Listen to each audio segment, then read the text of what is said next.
நமஸ்காரம். அஸ்மத் சர்வ குருப்ஜோ நமஹ. இது நமது உலகம் சேனல் நேயர்களுக்கு வேங்கடம் ராம்நாராயண் அன்பு கலந்த வணக்கங்கள். நம்ம இப்போ வழிபாடு அப்படிங்கிற தலைப்பில் ஒன்றுனா பார்த்துன்னு வரோம். இன்றைக்கி நம்ம பார்க்க போகிறது குரு வழிபாடு. வழிபாடு நம்ம ஏன் பண்ணணும், வழிபாடு எப்படி பண்ணணும், என்னென்ன வழிபாடுகள் இருக்குது, தெய்வ வழிபாடு, குரு வழிபாடு, பித்ருக்கள் வழிபாடு, ஜாதக ஜென்ம வழிபாடு, விசேஷ நாட்கள் விசேஷ வழிபாடுகள், உருவ வழிபாடு, இப்படி பலவிதமான வழிபாடுகள் இருக்குன்னு பார்த்தோம். அதில் இதுக்கு முன்னாடி காணொலிகளில் தெய்வ வழிபாடை பற்றி பார்த்தோம். தெய்வ வழிபாடு, குலதெய்வ வழிபாடு, இஷ்ட தெய்வ வழிபாடு ஏன் பண்ணணும், எப்படி பண்ணணும், எப்போ பண்ணணும், இது மூணையும் வேறு காணொலியில் பார்த்தோம். இப்போ நம்ம பார்க்க போகிறது குரு வழிபாடு. இந்த குரு வழிபாடு அப்படிங்கிறது ஏன் பண்ணணும், என்னென்ன வழிபாடுகள் இருக்குது குரு வழிபாட்டு. முதல்ல ஏன் பண்ணணும்னு பார்க்கலாம் குரு வழிபாடு. அடுத்தது என்னென்ன வழிபாடுகள் இருக்குது, இரண்டாவது குரு வழிபாடு எப்படி வழிபடணும், குருவை எப்படி வழிபடணும், நான்காவது இந்த குரு வழிபாட்டினால் நமக்கு ஏற்படக்கூடிய நன்மைகள் என்ன. இந்த 4 விஷயம் இது அநேகமாக தனித்தனி காணொலிகளாக தான் வரும், 4 காணொலிகளாக வரும், கண்டினியூஸாக வரும் பாருங்கள். இப்போ குரு வழிபாடு. இந்த குரு வழிபாட்டில் ஃபஸ்ட்டு நம்ம குரு வழிபாடு ஏன் பண்ணணும், குருவை வழிபட வேண்டும். நமக்குன்னு ஒரு முதல்ல வழிபாடுன்னு பார்த்தது வழிகாட்டுதல் தான். வழிபாடு என்பது வழிகாட்டுதல், வழியை நாம் தெரிந்து கொள்ளுதல். மாதா பிதா குரு தெய்வம் நமக்கு சொல்லி கொடுத்துருக்கு. அன்னையும் பிதாவும் முன் தெய்வம், அறியக்கூடிய தெய்வங்கள். அதில் எல்லாருமே நமக்கு குருக்களாக தான் வருகிறார்கள். அனைவருமே குருக்கள் தான். ஏன்னா அனைவருமே நமக்கு வழிகாட்டக்கூடியவர்கள். தாய் முதல் வழிகாட்டி, தந்தை அடுத்த வழிகாட்டி, நமக்கு கல்வி கற்க சொல்லிக் கொடுக்கக்கூடிய ஆசிரியர் அடுத்த வழிகாட்டி, இப்படி பலவிதமான நுட்பங்களை நமக்கு தெரிந்து கொள்வதற்கு வழிகாட்டுபவர்கள் அனைவருமே வழிகாட்டிகள் தான். ஒரு முனிவர் இருந்தார். அந்த முனிவர், நான் இந்த நாயிடமிருந்து பல விஷயங்களை தெரிந்து கொண்டேன். ஏன்னா இந்த நாய் எப்போ அடையாளப்படுத்துதல், யாரை அடையாளப்படுத்துதல், எப்படி அடையாளப்படுத்துதல் அப்படிங்கிறத நாய் எனக்கு கற்றுக் கொடுத்தது, அது எனக்கு ஒரு குருவாக இருந்தது அப்படின்னு ஒரு முனிவர் சொல்லியிருக்கார். அந்த மாதிரி சின்ன சின்ன விஷயங்களிலிருந்தும் நாம் தெரிந்து கொள்கிறோம். ஒரு பறவை, ஆஸ்திரேலியாவிலேருந்து வரக்கூடிய பறவை என்ன ஒரு ரித்தம், கிட்டத்தட்ட ஒரு 2000 பறவை வருதுன்னா முதல்ல ஒரு பறவை லீட் பண்ணிட்டு வரும். அந்த லீட் பண்ணிட்டு வர பறவை ஒரு சர்டைன் டிஸ்டன்ஸ் 100 கிலோமீட்டர் 200 கிலோமீட்டர் வந்தோடனே அது பின்னாடி போயிடும்.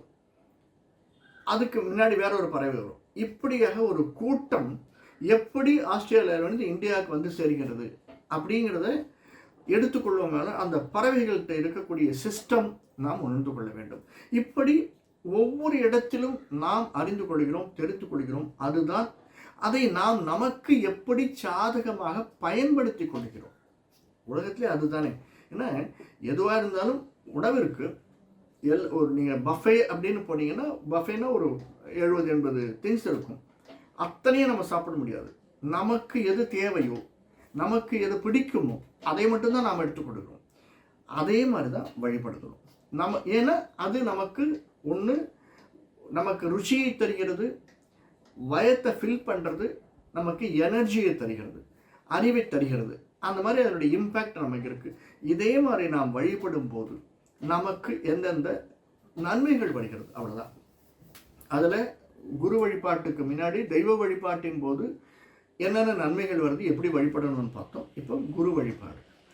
குரு அப்படின்னா முதல்ல தாய் தந்தையர் தான் முதல் குரு. தந்தையும் தாயும் முதல் குரு. அவர்களை வணங்க வேண்டும்.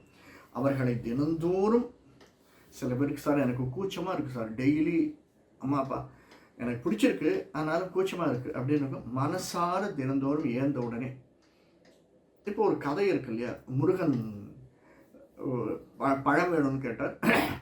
ஒரு மயில் மேலே போய் முருகன் அந்த உலகத்தை சுற்றி வந்தார். விநாயகர் அம்மா அப்பாவை சுற்றி அந்த பழத்தை வாங்கிட்டார் அப்படின்னு. அந்த மாதிரி அந்த கதையை நாம் நினைத்து மனசார அம்மா அப்பாவை தினம் சுற்றி ஒரு காரியம் தொடங்குவன் அம்மா அப்பாவை சுற்றி வணங்கி, அம்மா எனக்கு நீங்கள் ஆசீர்வாதம் பண்ணுங்க, அப்பா எனக்கு நீங்கள் ஆசீர்வாதம் பண்ணுங்க. ஏன்னா அவர்கள் தான் முதல் வழிகாட்டி நமக்கு இந்த உலகத்திற்கு. அதனால் அவர்களை முதல் குருவாக கொண்டு நாம் வழிபடுகிறோம். இது குரு வழிபாட்டில் முதல் ஸ்டெப்பு, யார் யாரெல்லாம் வழிபட வேண்டும்னு. அடுத்தது தெய்வங்கள் நமக்கு தெரியும். ஏன்னா தெய்வங்கள் நம்ம முதலே பார்த்துட்டோம் சார், இல்லை அங்கே நம்ம பார்க்கல.